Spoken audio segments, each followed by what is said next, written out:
Good morning to everyone who is joining us on YouTube. We're so glad that you're here. I'm going to start our pre-service video for us and let folks in on Zoom as well.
Good morning, friends. We are so glad that you are with us this morning. We're going to take just a couple of moments for our folks joining us on Zoom to continue arriving. We're still a little before 10:15 because all of the live streaming went so smoothly that I didn't need the time I had set aside to fuss with it. So we are going to say a prayer of thanks to all of the tech gods, goddesses, and tech divinity within that allowed us to have that smooth entry this morning. And in just a moment, we'll begin with our prelude. If you are here on Zoom, I really invite you to say hello in the chat. Share what you did this morning or what you had for breakfast if you'd like. Just say hello as we would on Sunday and as we, I hope, soon will on Sunday when we are together in person. If you are with us on YouTube, we're so glad to have you there. Say hello in that chat as well. Greet each other, and we'll get started in just a moment. It's good to be together.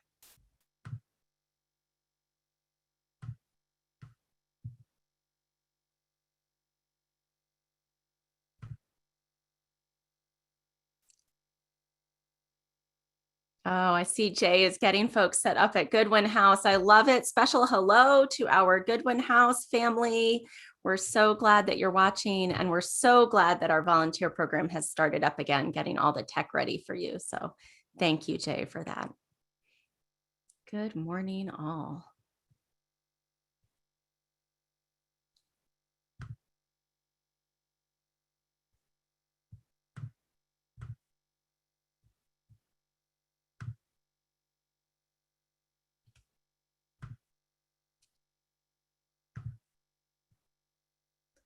All right.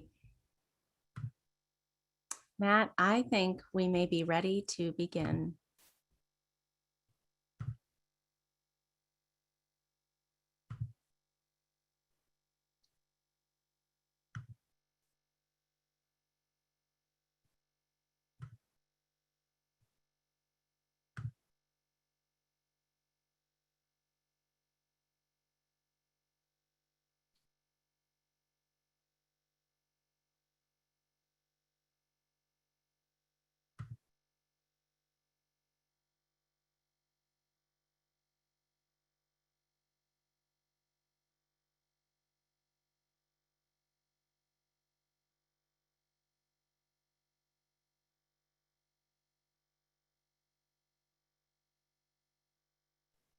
Matt, who is our guest this morning and offering not only words, but also beautiful music, is hoping that I might unmute him. And indeed, I am going to make that happen. Just a moment, Matt, so that we can hear everything that you want to say. I'm making you a co-host, and you now are about to have the power. There we go. There we go. Let's do some worship.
Good morning, friends.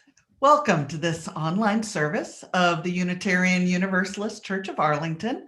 My name is Lila Herndon Vizard, and I serve for a few more days on UUCA's Board of Trustees. Welcome. Ours is a community of many genders and sexualities, a community of diverse cultural and racial and class backgrounds, a community of varied abilities and gifts. Some here find inspiration in great books, others in the great outdoors, and others still in great conversations. So whoever you may be, wherever you find your inspiration, we welcome you to bring your whole self into this community. I invite you to join us after the service for our virtual coffee hour so that we can connect with you and with each other. The link will be in the Zoom chat on Facebook and YouTube and in your Connections newsletter. And as a reminder, next week begins our summer worship series, Preaching Up the Potomac. Yay! We will be joining our siblings in faith at All Souls Unitarian on July 4th for virtual service, followed by our regularly scheduled coffee hour. And I hope to see you all there. So take a deep breath and let us come together as a community in worship.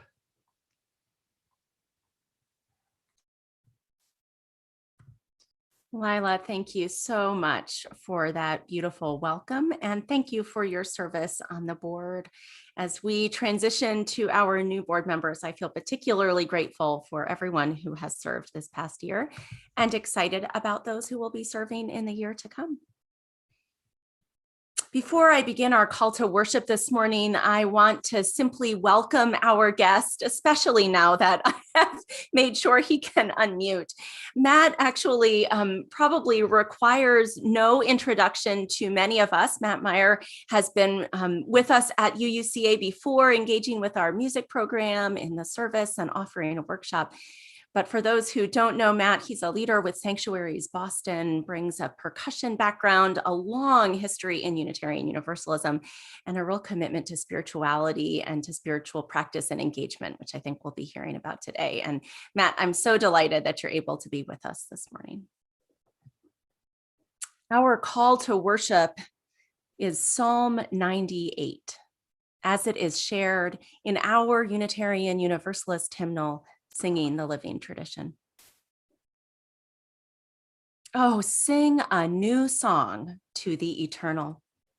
Shout praise, all earth, break into music and song. Praise the eternal with lyre and song. Let the sea and all within it thunder praise. The world and its inhabitants. Let rivers clap their hands. Let mountains sing in chorus. Oh, sing a new song to the eternal.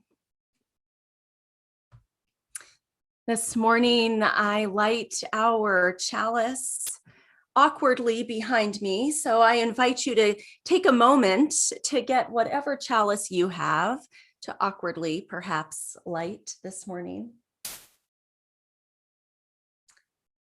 And as we light our chalices awkwardly or elegantly, I invite you to join me in our chalice lighting words. We gather together as a community of memory and hope to celebrate life and its infinite possibilities for love. We light this chalice as a symbol of the light within every human heart. May our individual sparks meet and merge, bringing both light and warmth to the world.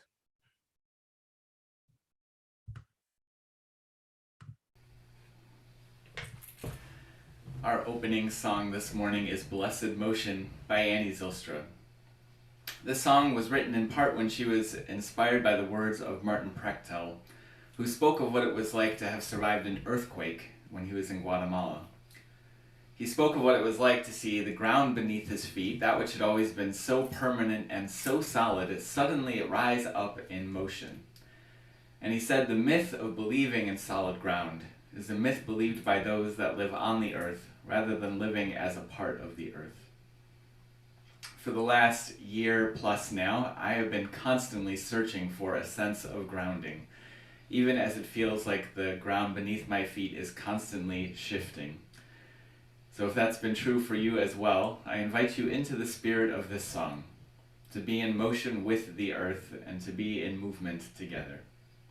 As for all of our music this morning, even though you're muted, I invite you to sing along at home. Just because we can't hear each other doesn't mean we can't sing together. It doesn't mean we can't breathe together in rhythm. This song has a high part that's call and response and a low part, so sing along with whatever part you like best, or go ahead and make up your own. I believed in solid ground until I saw the earth in motion, in the winds of steady change, and the ever-rolling ocean all moves on in perfect motion. All is change and ever rolling ocean. All moves on. We'll do that little part 2 more times. Perfect motion. All is change and ever rolling ocean. All moves on in perfect motion. All is change and ever rolling ocean. I believed in solid ground until I saw the earth in motion, in the winds of steady change, and the ever-rolling ocean. I believe in solid ground till I saw the earth in motion, the wind steady change, the ever-rolling ocean. I believe in solid ground until I saw the earth in motion, in the wind of steady change, and the ever-rolling ocean. I believe in solid ground until I saw the earth in motion, in the wind of steady change, and the ever-rolling ocean. I believed in solid ground until I saw the earth in motion, in the winds of steady change, and the ever-rolling ocean. I believed in solid ground until I saw the earth in motion.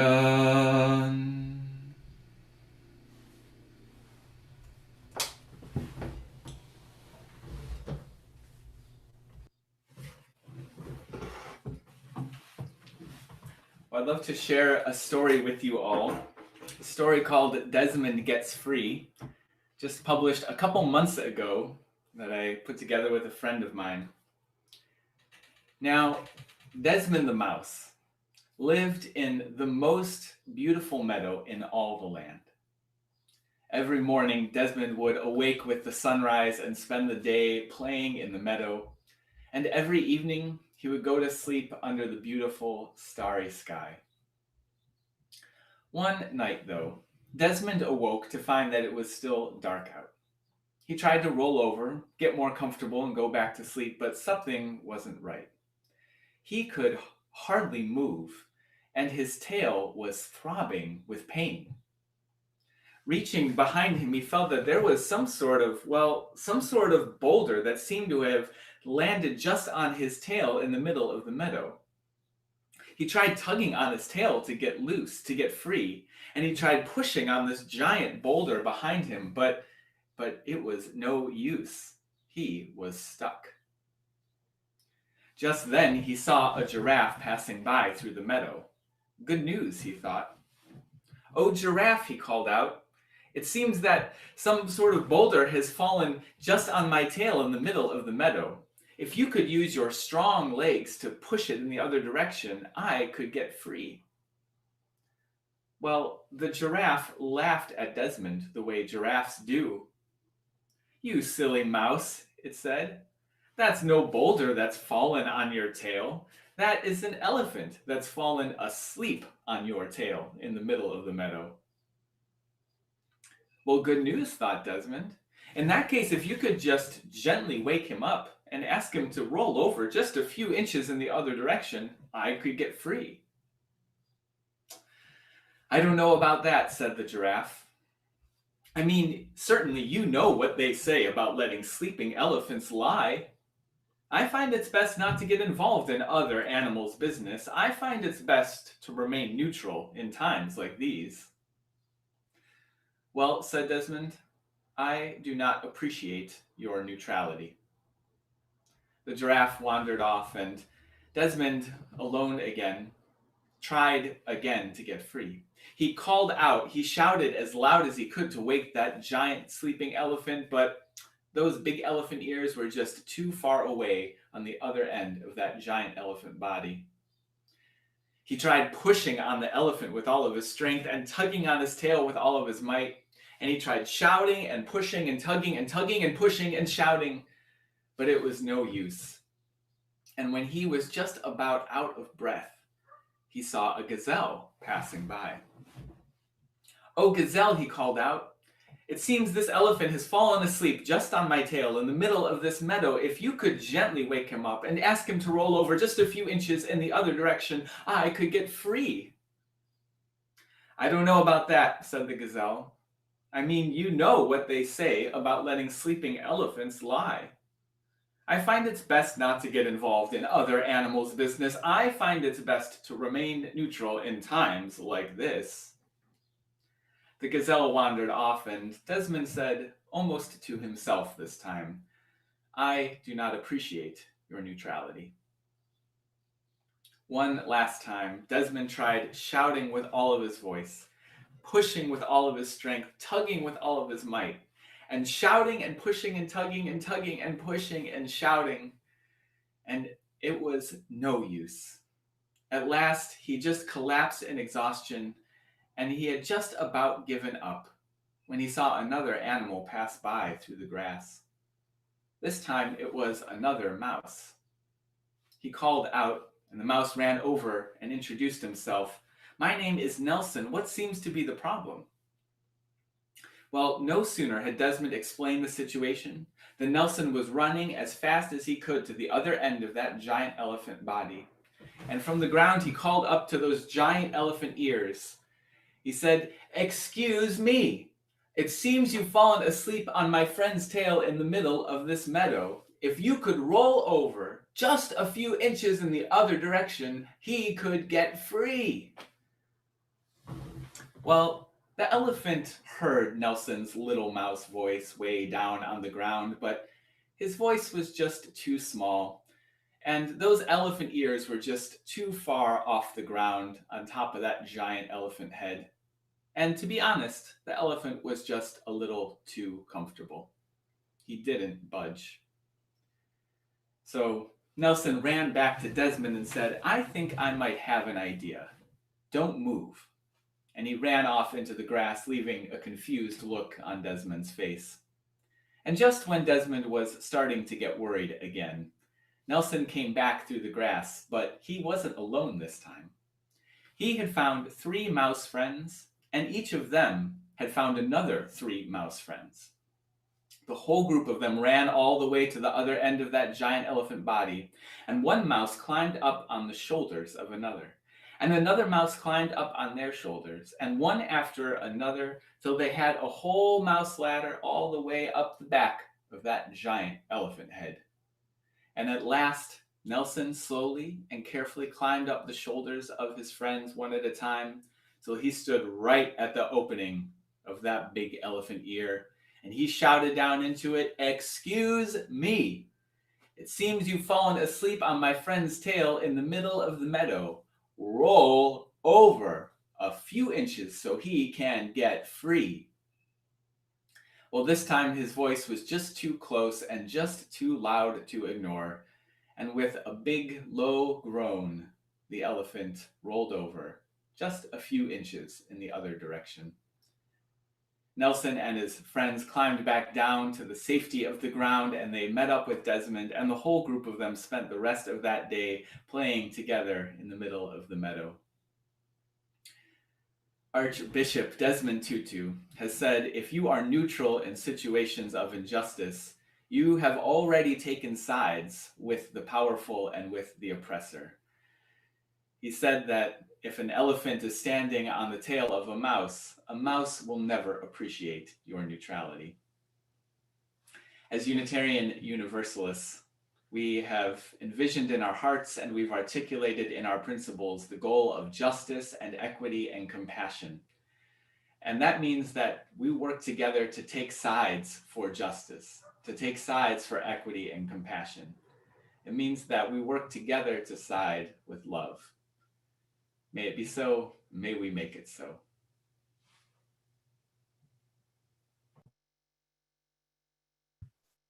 Matt, thank you so much for that wonderful story.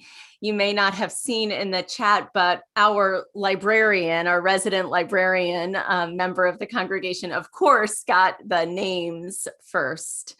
Desmond, Nelson, Archbishop Desmond Tutu, and Nelson Mandela, she imagines. So thank you so much for sharing that. Folks may have seen that Sarah offered in the chat the link to be able to get that book, and there's actually free shipping today only. So just to let you know if you'd like to add that to your library. Thank you for that story. Just as we all seek to get free, as we seek to be accomplices in the freedom of others, we also seek to be companions to each other. I want to invite you into companioning, the kind of companioning that happens in times of quiet, of prayer and meditation, when our hearts open a little bit more. This morning, I'd like to invite you to share in the chat on Zoom or on YouTube any requests to lift up in prayer, in loving care of this community that you would like to share with your companions here at UUCA. Please offer that in the chat now as Matt offers some music for us, and then we'll rejoin together to lift those up in prayer.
Friends, thank you for sharing what holds your heart this morning and what you hold in your heart. I invite you to join me in the spirit of prayer and meditation. Perhaps you'd like to close your eyes or soften your gaze. Perhaps we might begin with a breath together.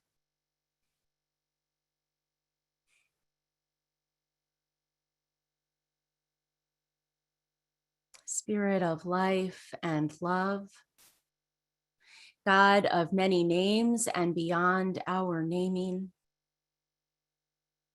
divine love of community. We come to you with much on our hearts this morning.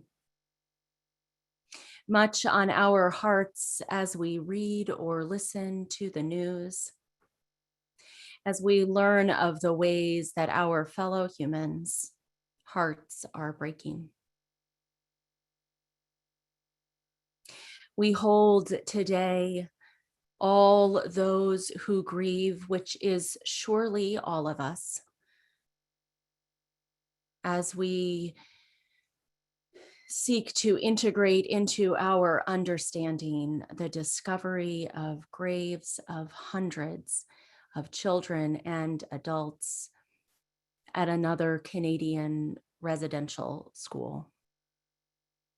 Our hearts break with all who are Indigenous, who feel the loss of their siblings most keenly. And our hearts break in anticipation of the graves that surely will be found in the United States when they are sought. Our hearts hold to all those who lost their lives or their loved ones in Florida after the collapse of a building. We grieve the loss of life, and we grieve also warnings that may have been ignored, the way that the human drive toward capitalism keeps us from safety. Our hearts are with our siblings in the city of Minneapolis, as many received the sentencing of Derek Chauvin yesterday. And as we commit ourselves to what true justice will look like someday in the future. Safety for all in the United States, especially for those who are Black and brown. We hold in our hearts all who are sick or suffering. And we hold in our hearts all who are joyful and celebrating, knowing that even as life holds horrors and worries, life also holds beauty unfolding around us.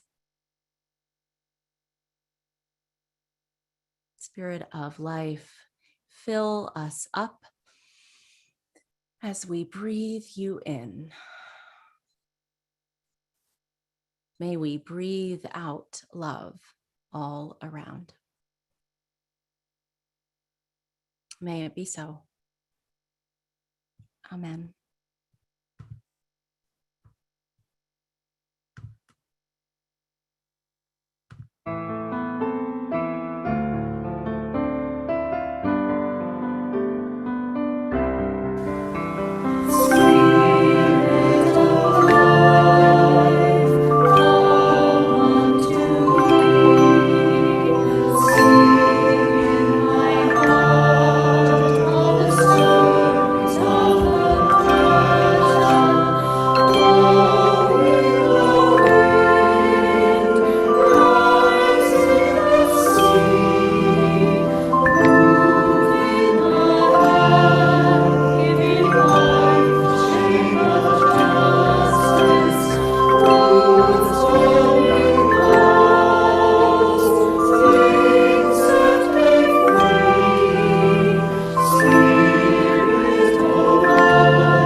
Our reading this morning is a piece that has been for some years attributed to Mickey Scott Bay Jones, a movement leader in activism in anti-oppression work. Recently, Mickey Scott Bay Jones has come forward, and the organization that she is a part of, FaithWorks, have shared that in fact the reading was largely inspired by a piece by another writer, Beth Strano. I share this piece then with an acknowledgement of Beth's work and an acknowledgement of the complexity of authors and of mistakes made, and then the movement toward restitution and reparation. This reading is Invitation to Brave Space, primarily by Beth Strano, with additions by Mickey Scott Bay Jones. Together, we will create brave space. Because there is no such thing as a safe space, we exist in the real world. We all carry scars, and we have all caused wounds. In this space, we seek to turn down the volume of the outside world. We amplify voices that fight to be heard elsewhere. We call each other to more truth and love. We have the right to start somewhere and continue to grow. We have the responsibility to examine what we think we know. We will not be perfect. This space will not be perfect. It will not always be what we wish it to be, but it will be our brave space together, and we will work on it side by side.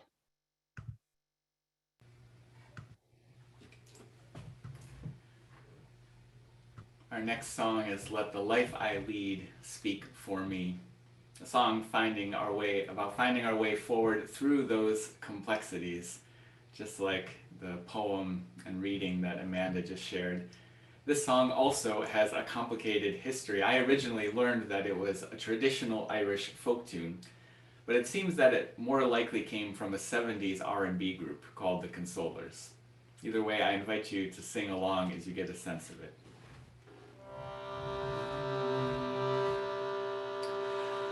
Let the life I lead speak for me. Let the life I lead speak for me. When I come to the end of the road and I lay down my heavy load, let the life I lead speak for me.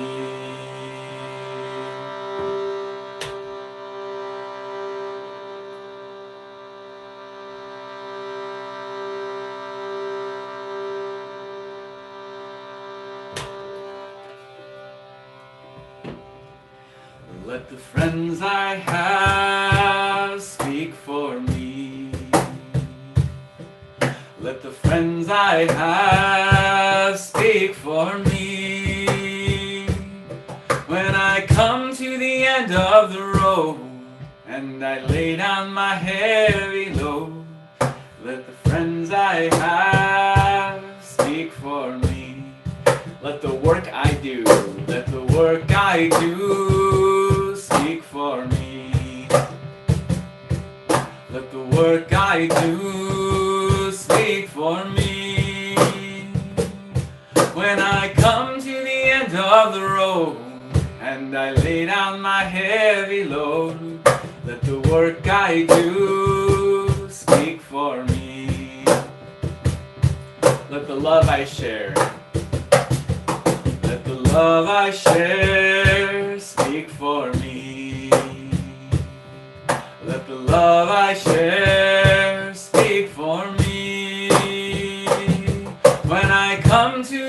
end of the road, and I lay down my heavy load. Let the love I share speak for me, and let the songs I sing, let the songs I sing speak for me. Let the songs I sing speak for me. When I come to the end of the road, and I lay down my heavy load, let the songs I sing speak for me.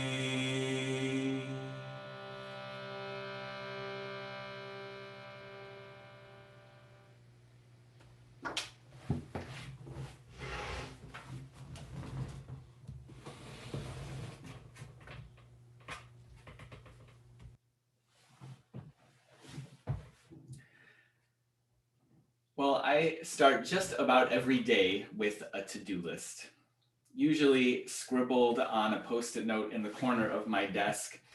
And to be honest, it's usually an overly ambitious to-do list. One of the things that often remains unchecked at the end of the day is making time for writing. It's not that it's not important to me. Being a writer is so important to me that, well, every day I put it on the list. And I'm so dedicated to it that every day I collect ideas and quotes and prompts so that when I do write, I'll have lots of inspiration for it. I'm so dedicated that every day I work on other things and finish other pressing commitments so that eventually I'll have lots of time to write. I'm so dedicated that surely one of these days I'll begin doing some writing. One of my favorite authors, Anne Lamott, talks about this, about how hard it is, in fact, to just sit down every day and put your butt in the chair and write. She says, "The discouraging voices will hound you.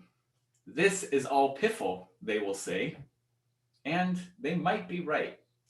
What you are doing may just be practice, but this is how you're going to get better. Some of the best writing advice I ever got was similar, from a teacher in a workshop who once said, take a few minutes and don't write, but just write what you would write if you were going to write. I sometimes feel like in all the years since I got that advice, I haven't written anything since. But I have written a lot about what I would write if I did write. You might call this the practice of practicing, learning how to practice. The problem with getting started is that the finished product we might imagine for ourselves can feel too far from where we're starting, from that ugly first draft. And similarly, the person we would like ourselves to be can feel too often so far from the person we see in the mirror every day. The world as we would like it to be can feel impossibly far from what we read of in the headlines every day. The demons of perfectionism stand in the way of writing, just as they stand in the way of creative risk-taking in general, which is unfortunate because we know that creating a new life for yourself requires some creative risk-taking. In uncertain and anxious times like these, just being your best self every day requires setting aside those discouraging voices that hound us. And so often, just imagining a world of true justice and equity and compassion means setting aside those voices that say your efforts are just piffle.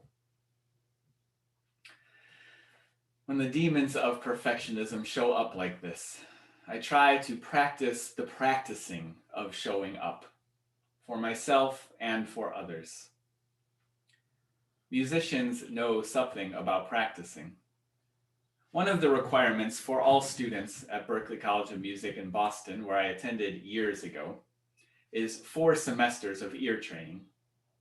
Ear training is learning to sight sing music just by reading the notes on a page, and learning to write down and transcribe the notes just by listening to a song. Now, when I began school, I knew that there certainly were people out there capable of this kind of magic, but it seemed like some kind of Harry Potter nonsense to me. Like, you may as well ask me to walk into the classroom and turn my desk into a toad using a conductor's baton.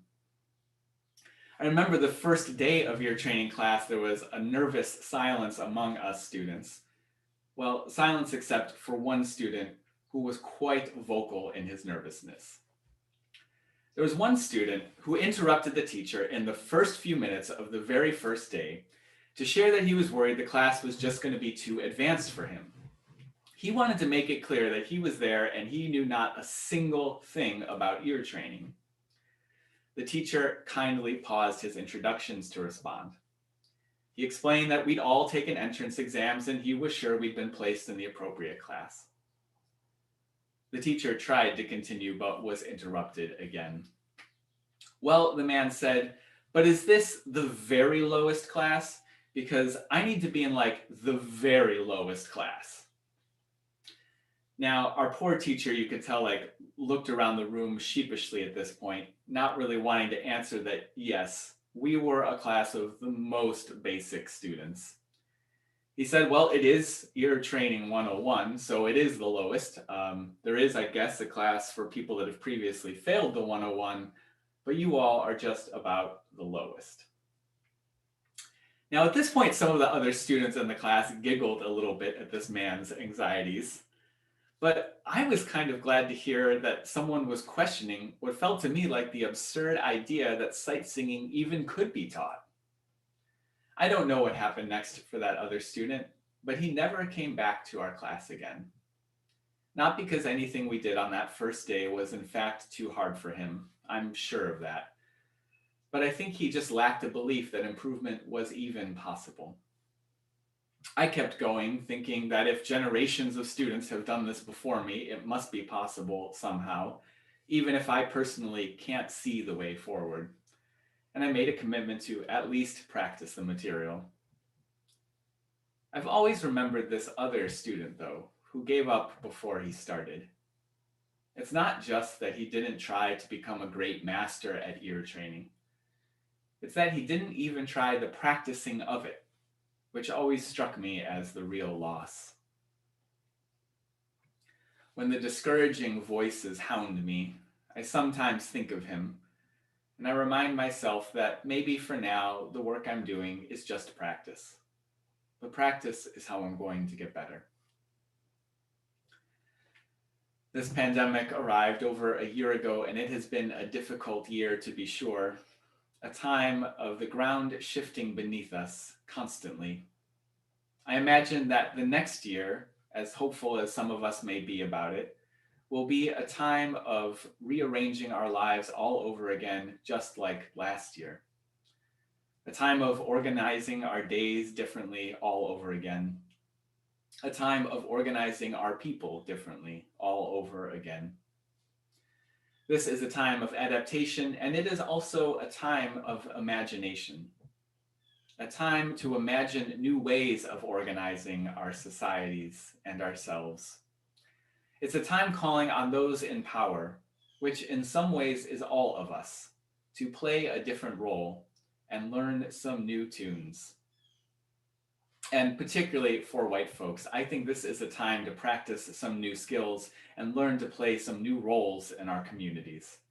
A time for listening in deeper ways we haven't always done so well, and having some hard conversations we haven't yet practiced enough.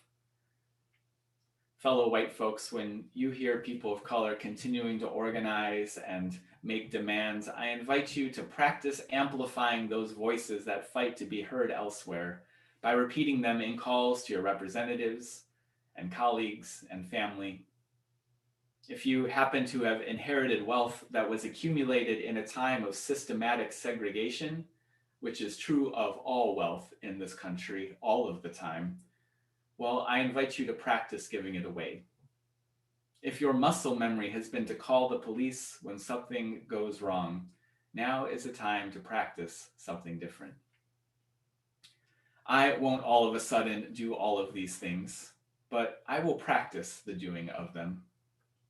Because musicians know as well as anyone that muscle memory is very real. We know that consistent practicing changes the very structure of our brains. rewiring our circuitry, forging new connections and new possibilities. No one is born a musician. Musicians are just the ones that learned how to practice. Even songbirds need elder birds to sing to them and teach them their melodies. Practice doesn't make music perfect, but it makes music possible. So let us practice the practicing, showing up for ourselves and others to build that new world of justice and equity and compassion. Practice won't make the world perfect, but it's what makes a better world possible. Someday, I want to be a true expert in justice and compassion. Someday I want to be well practiced at creating that brave space, even when there's no such thing as safe space. Someday I want to be masterful at amplifying the voices that fight to be heard elsewhere, and I want to be skillful at speaking more truth and love. I want to be part of transforming our so-called justice system that has hurt so many so deeply. I want to be part of shifting an education system that fast-tracks some to college and others to prison. I want to be part of transforming an energy sector that has been working overtime to overheat our planet. These are daunting tasks, to be sure. And on most days, learning to transcribe a symphony seems easier than any one of them. But that's okay, because for now, I don't have to do all of those things. I just need to practice doing what I would do if I were doing them. So dear ones, don't promise to be your best self today. Just be the person you would be if you were practicing being your best self. Don't try to rebuild a new world in the image of love this week. Just practice doing what you would do if you had committed to such things. You have the right to start somewhere and continue to grow. We all have the responsibility to examine what we think we know. And so let us start together. Let us grow together, and let us practice together. Our next hymn says, "We shall be known by the company we keep." When the ground is shifting beneath us constantly, finding a way forward is a collective effort, and this song speaks to that.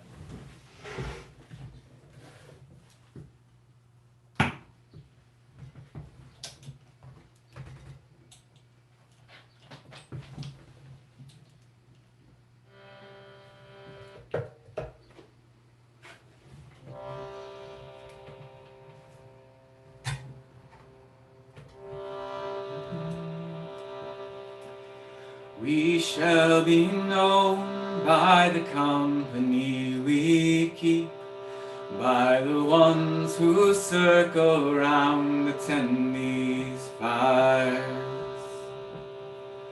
We shall be known by the ones who sow and reap the seeds of change alive from deep within the earth. It is time now.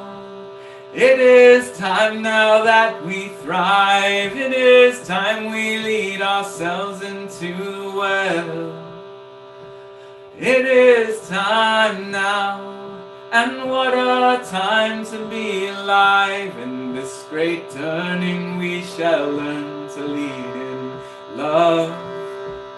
In this great turning we shall learn to lead in love. We shall be known by the company we keep, by the ones who circle round attend these fires. We shall be known by the ones who sow and reap the seeds of change alive from deep within the earth. It is time now.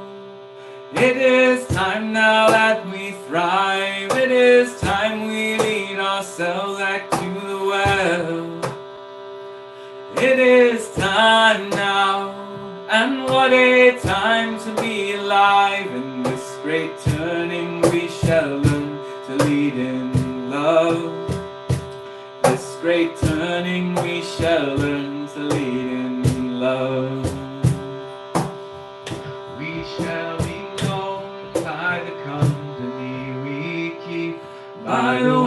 ones who circle around attend these fires.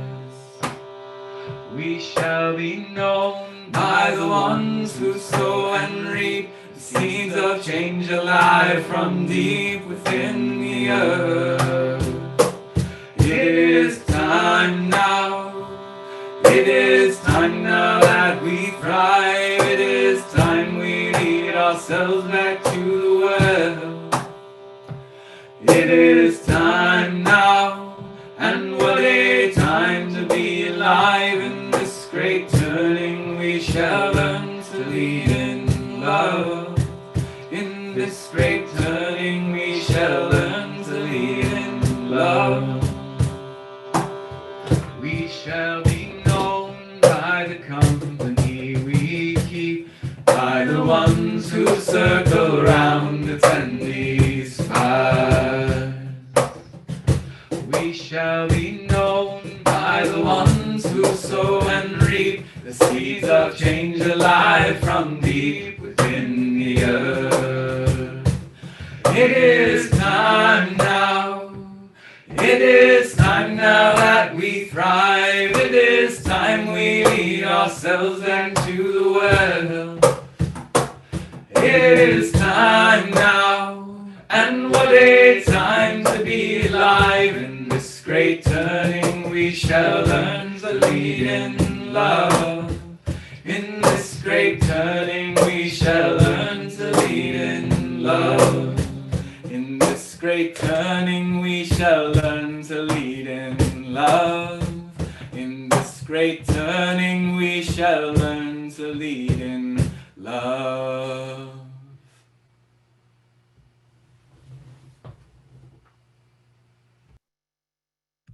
Matt, thank you so much for those beautiful and inspiring words. I am going to take the idea of just practicing what I would be like if I did all the amazing things that I wish to do in the world, all the amazing things I wish the world could be. I can at least practice.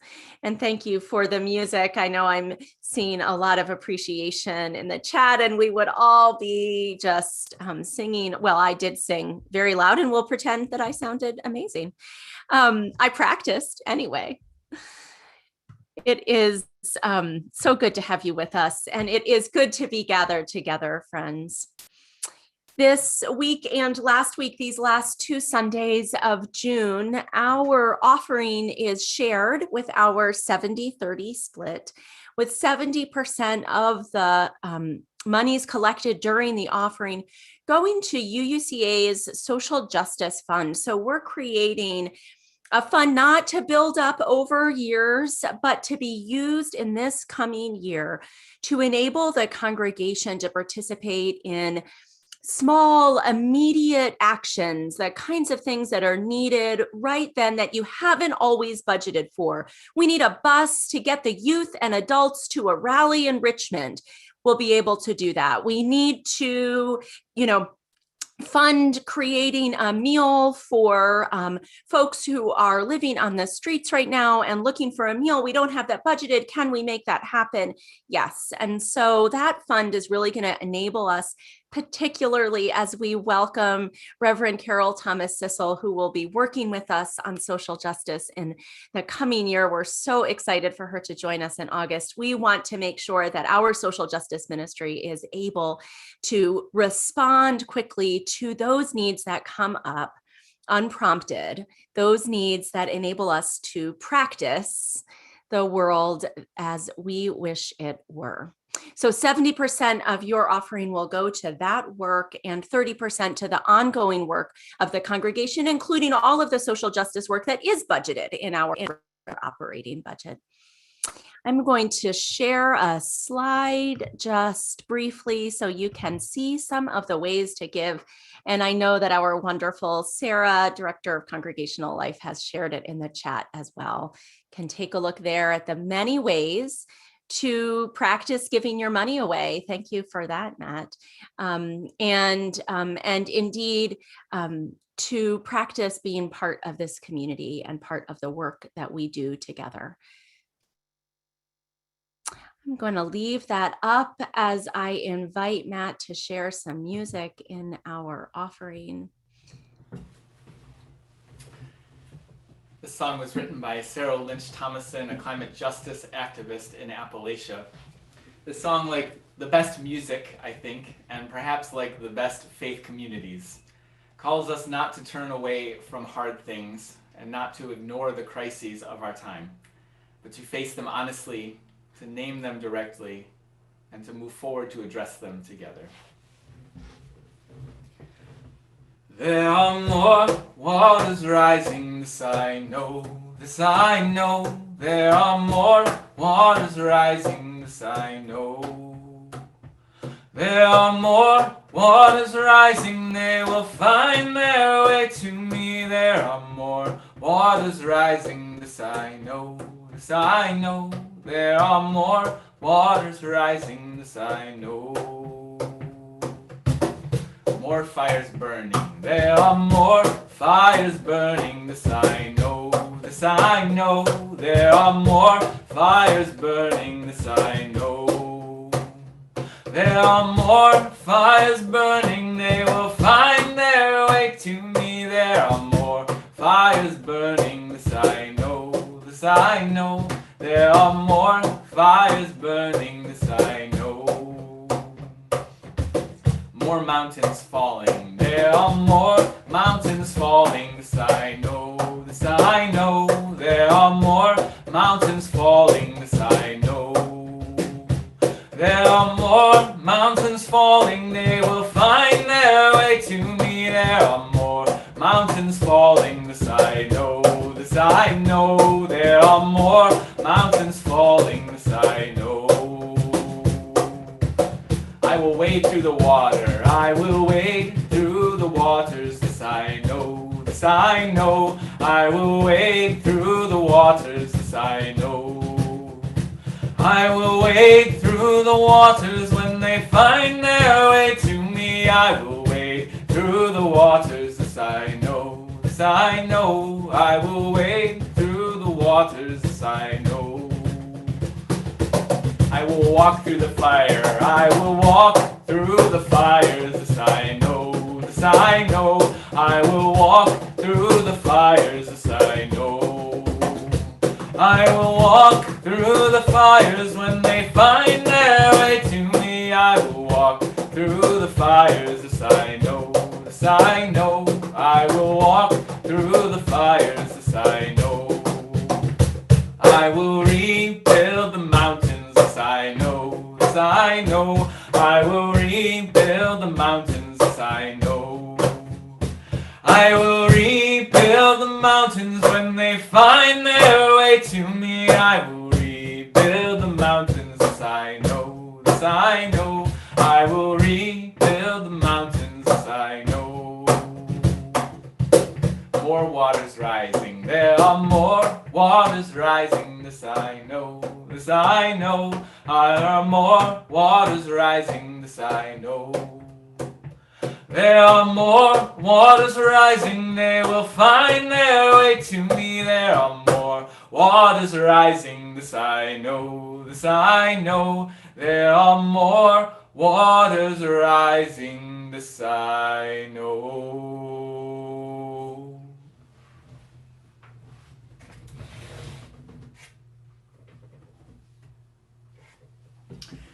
Beloveds, don't promise to be your best self today.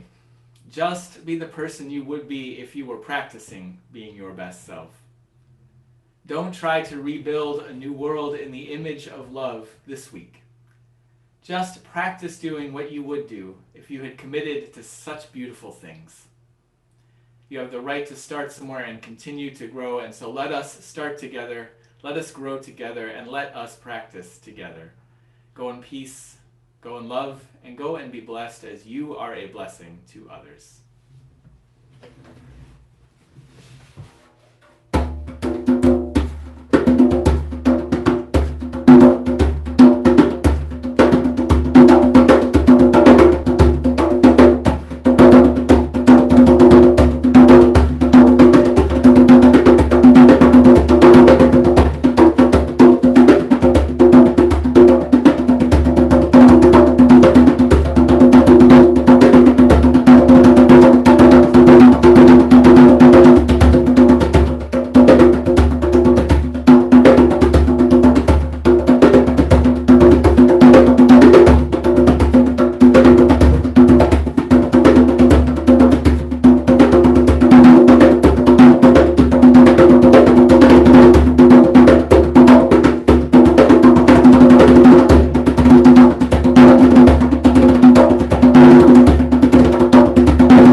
Amen.